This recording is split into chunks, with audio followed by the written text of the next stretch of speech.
Salam damai sejahtera Bapak, Ibu, serta saudara-saudari semua. Untuk mengawali renungan tentang firman Tuhan ini, mari kita bersatu di dalam doa.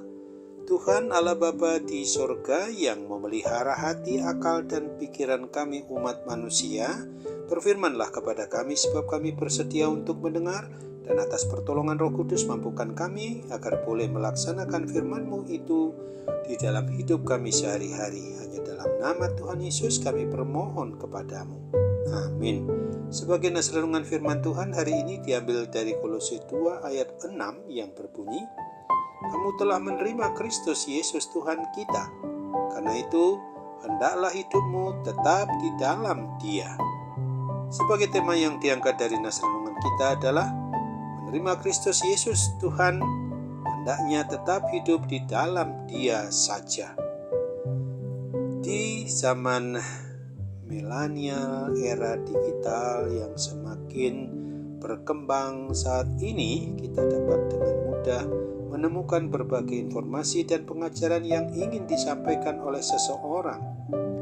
Pemaparan informasi dan pengajarannya pun sangat luas dan bahkan sering kita disajikan dengan sangat menarik diberikan kepada kita.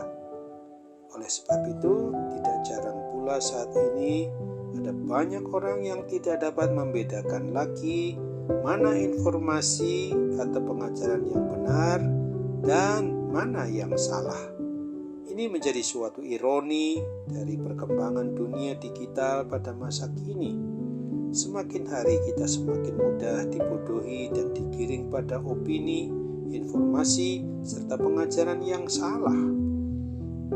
Permasalahan ini bukanlah sesuatu yang baru yang dihadapi oleh kita umat manusia, karena pada jemaat mula-mula yang beriman, yang percaya kepada Kristus pun mengalami masalah serupa. Itulah sebabnya Rasul Paulus di dalam surat Kolose ini terus menyampaikan pengajaran yang benar, khususnya mengenai Kristus Yesus Tuhan dan Juru Selamat umat manusia. Berita simpang siur, informasi menarik tapi menyesatkan, pengajaran yang terdengar hebat tapi menyatakan kebohongan belaka, merupakan suatu tantangan yang dihadapi oleh jemaat Kolose pada masa itu. Tidak heran kalau Rasul Paulus dengan tegas memberikan nasihat agar mereka tidak terjerumus ke dalam pengajaran yang salah dan sesat. Rasul Paulus mengatakan pada ayat renungan firman Tuhan pada hari ini bahwa di umat Kristen atau jemaat Kristen Kolose telah menerima Yesus sebagai Kristus dan Tuhan bagi mereka. Jika demikian, mereka haruslah terus hidup di dalam Kristus. Sama halnya dengan kita saat ini yang telah menerima Yesus Kristus sebagai Tuhan, Raja, dan Kepala atas diri kita umatnya, maka janganlah kita lengah terhadap berbagai tantangan iman yang muncul. Kita perlu terus berjalan bersama dengan Kristus.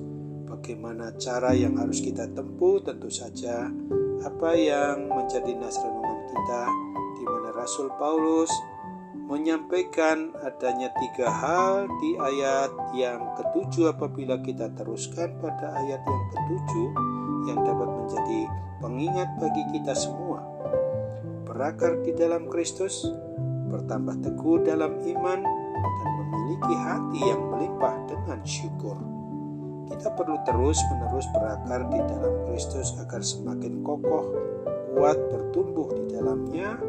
Semakin besar tantangan iman yang ada, maka semakin sering kita seharusnya mencari dan mendapatkan dan hidup di dalam naungan kasih perlindungan Tuhan.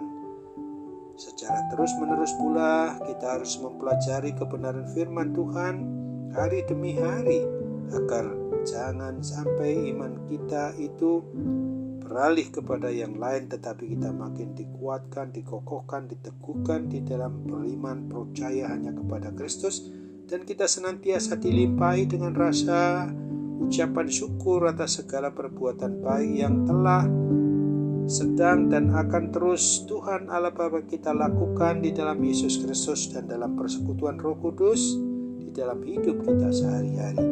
Tantangan iman percaya kita akan selalu ada di depan mata mata kita ke depan. Selagi Tuhan masih memberikan kesempatan untuk menikmati hidup, tetap maju dan menghadapi tantangan itu bersama dengan Tuhan Yesus Kristus sendiri, dan kita dapat dimenangkannya. Percayalah pula bahwa Dia akan menolong kita setiap kali kita memang mengandalkan kuasa kasih pertolongan Tuhan Yesus saja. Amin. Mari kita kembali bersatu dalam doa. Tuhan Bapa di surga, terima kasih untuk firman-Mu yang pada hari ini mengingatkan kami apabila kami memang sudah menerima dan mengaku diri sebagai orang yang beriman dan yang percaya hanya kepada Kristus. Itu berarti bahwa kami harus senantiasa mau menikmati hidup ini untuk tetap di dalam Tuhan Yesus Kristus saja.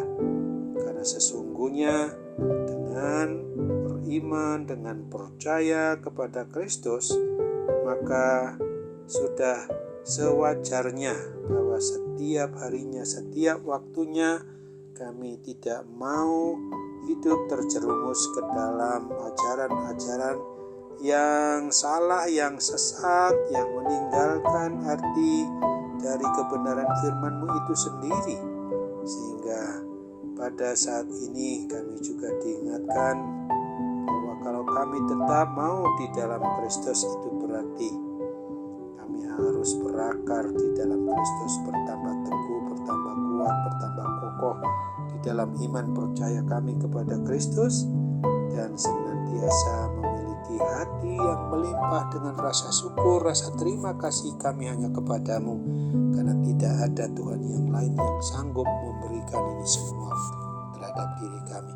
Maka sekarang kalau ada sakit penyakit yang masih saja menyelinap, mengganggu diri kami, oh Tuhan, mujizat kesembuhan masih terjadi pada hidup kami. Tolonglah kami supaya kami mendapatkan itu semua tentu sesuai dengan kehendak-Mu. Karena itu kami harus bermohon dalam sembah sujud kami melalui dan di dalam Yesus Kristus, Tuhan dan Juru Selamat kami yang hidup. Amin.